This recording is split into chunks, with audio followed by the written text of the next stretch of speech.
Good afternoon, everybody. Scott with Pratt and Associates Realty. I'm not a gloom and doom content type, but there is some troubling data out there. Austin Goolsby came out today and said that we've got to have rate cuts. He said there's going to be an aggressive amount of rate cutting into the next year. He said inflation is coming down and is close to target. More about that in a second. Unemployment has come up and the job market is basically where we'd want it to be. Rates need to come down over the next 12 months by a lot. We get the jobs report tomorrow, and so that's going to really tell you where rates are going to go. I'm guaranteeing you that the unemployment rate is not going to look great, and they're going to cut rates. Now, Jerome Powell, sorry for that pause. Jerome Powell came on and said, hey, we have time. We're going to wait for the data to come in. The thing is that he's relying, and this is something from Stephen Van Meter, by the way, and he said the data that they're following is lagging data.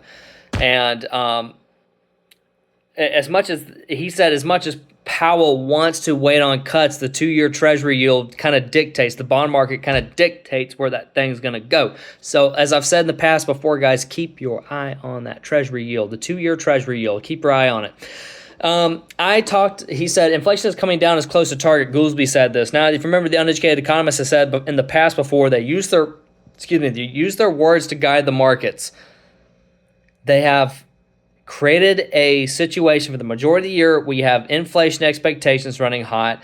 We don't need to cut rates. The reason why they were saying that, and he said it kind of in a way then, and it's coming to fruition now. They wanted to keep that inflation expectation up so they could kill the demand side of inflation, which is your jobs. They will cut rates. They don't really have a great effect until later, if they do at all. The real thing here is supply constraints. The big theme that we're going to have to look at here, and it came out today, and everyone's looking at the unemployment stuff tomorrow, as you should, but the big thing is that there are not as many manufacturing orders that are coming in. What did we have? Factory orders drop in August, the third decline in the past 4 months. The services side of this S&P Flash U.S. Services PMI is behind the ISM and factory orders. Factory orders went to negative 2%. So we're seeing a trend of not many factory orders coming in, or if they have a backlog of activity, they push that up. You get inventory numbers high. Now in building, you're not going to get inventory numbers unless next year we saw the permits and starts. Maybe inventory will climb up there. We have existing homes climbing up there, but it's also lumber prices. We're going to have some constraints in lumber. House prices, Scott, what are we going to have? It's probably going to still be higher, if not tick up higher.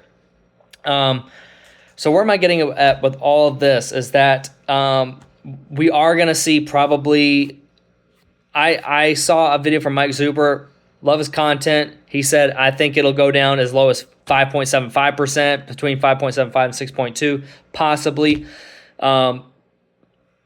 If that even helps spur the market, like in these rate cuts. But when we come past the election, I think we're going to have enough bad employment stuff. And by the time we get to November with October's numbers, because everything that we're looking at right now is lagging. It's like August and sometimes even further back than that.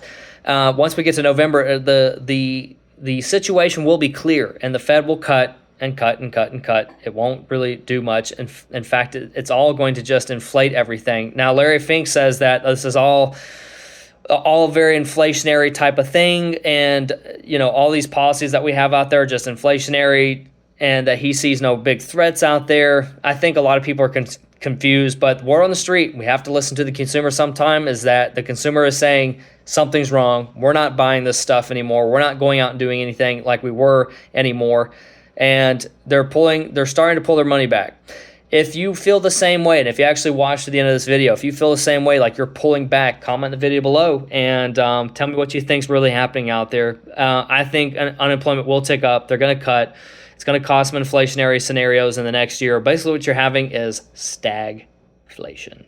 I'll talk to y'all later. Y'all hope y'all have a good day, and I'll see you soon, probably tomorrow, with the unemployment numbers. Bye.